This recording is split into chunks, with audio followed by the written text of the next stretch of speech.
एक बार की बात है। एक छोटे से गांव में एक बिल्ली रहती थी जिसका नाम मोती था।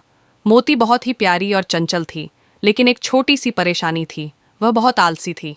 हर समय सोने, खाने और खेलने में ही लगी रहती। एक दिन गांव में एक लड़का आया जिसका नाम रामू था। रामू बहुत मेहनती था और उसे जानवरों से बहुत प्यार था।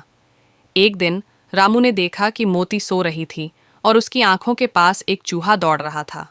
रामू हंसा और बोला, मोती उठो, तुम्हारे पास काम है।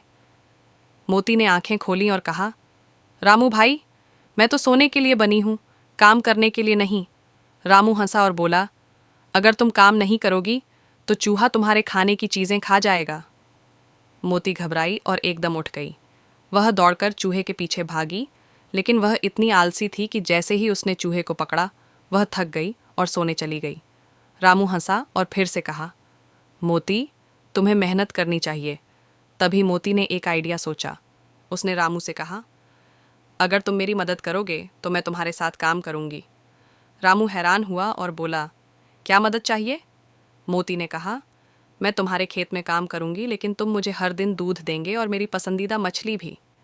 रामू हंसा और बोला, ठीक है, अगर तुम मुझसे मदद लेना चाहती हो तो यही सही डील है।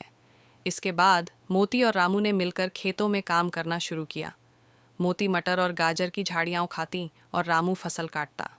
दोनों की दोस्ती दिन ब दिन बढ़ती गई और गांव वाले भी हैरान थे कि कैसे मोती अब मेहनती हो गई है।